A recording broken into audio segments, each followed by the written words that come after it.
प्रधानमंत्री नरेंद्र मोदी ने देश के लोगों को लिखा पत्र, कहा भारत सरकार की योजनाओं का सीधा लाभ देश के 140 करोड़ से अधिक नागरिकों को मिला और भविष्य में भी मिलता रहेगा।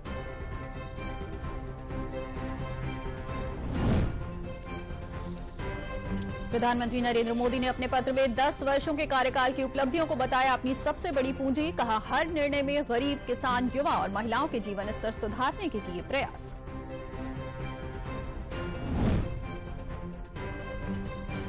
चुनावी बॉन्ड के ब्यौरे को लेकर सुप्रीम कोर्ट ने दिखाई सख्ती, कहा बैंक से खरीदे गए और भुनाए गए चुनावी बॉन्ड के यूनिक नंबर का खुलासा करे बैंक।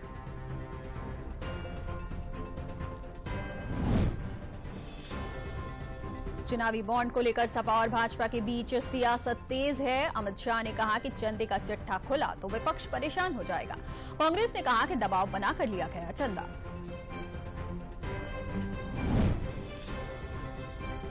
सपा अध्यक्ष अखिलेश यादव ने इलेक्टोरल बॉन्ड को लेकर लगाया आरोप, कहा छापे के डर से बड़े उद्योगपतियों ने भाजपा को दिया चंदा।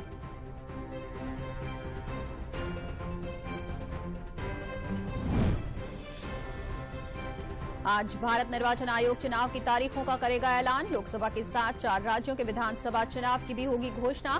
दोपहर 3 बजे चुनाव आयोग करेगा प्रेस कॉन्फ्रेंस।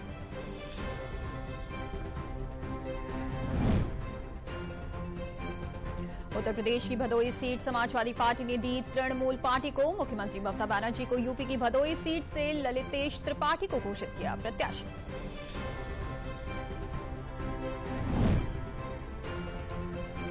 सुप्रीम कोर्ट ने शुक्रवार को इलेक्ट्रॉनिक वोटिंग मशीन में गड़बड़ी का आरोप लगाने वाली याचिका पर विचार करने से कर दिया इनकार, कहा प्रणाली के अपने सकारात्मक और नकारात्मक पक्ष होते हैं।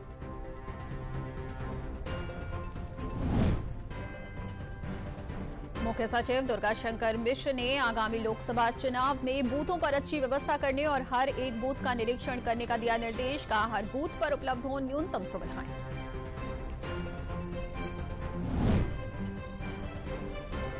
एसटीएफ ने सिपाही भर्ती परीक्षा के पेपर लीक मामले का किया खुलासा। गैंग के 3 अभियुक्तों को किया गिरफ्तार। 2 अन्य सदस्य अभी हैं फरार। इन पर पुलिस भर्ती के साथ आरोप परीक्षा में पेपर लीक करने का है आरोप।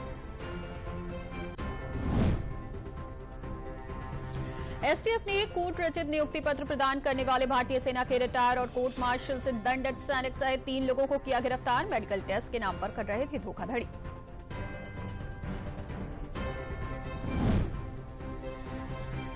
मुख्यमंत्री ने गोरखपुर और सिद्धार्थनगर में लोगों को कई योजनाओं की दी सौगात। उन्होंने कहा पूर्व की सरकारों ने हमें समस्या दी थी, हमने निकाले उसके समाधान।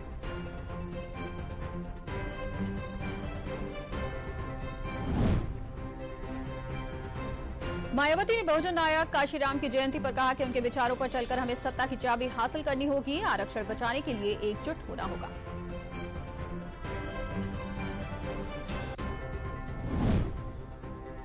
लोकसभा चुनाव से पहले कानपुर, शाहजहांपुर, गाजियाबाद, अलीगढ़ के विकास प्राधिकरण के वीसी का किया गया स्थानांतरण। अतुल बत्स गाजियाबाद के वीसी।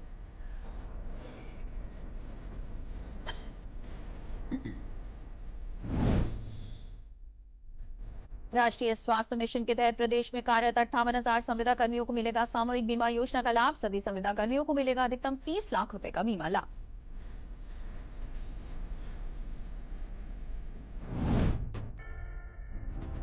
राजधानी लखनऊ समेत आसपास के 6 जिलों को मिलाकर गठित होने वाला राज्य राजधानी क्षेत्र एससीआर जल्द आकार लेगा। इसका मुख्यालय लखनऊ में होगा।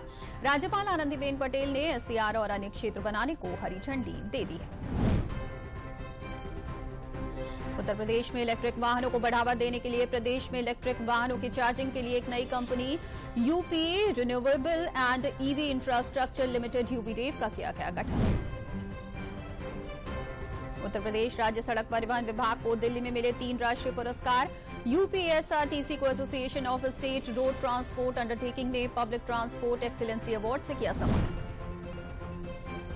अयोध्या में रामनवमी पर 3 दिन 24 घंटे हो सकेंगे रामलला के दर्शन। मुख्यमंत्री ने बेहतर व्यवस्था करने के दिए निर्देश। 17 अप्रैल को अयोध्या में भव्यता से मनेगी रामनवमी। होली के त्यौहार को देखते हुए पूर्वोत्तर रेलवे ने शुरू की तैयारी। दरभंगा, दौराई, दरभंगा और बड़ोदरा, गोरखपुर, बड़ोदरा से चलाई जाएंगी होली स्पेशल ट्रेन।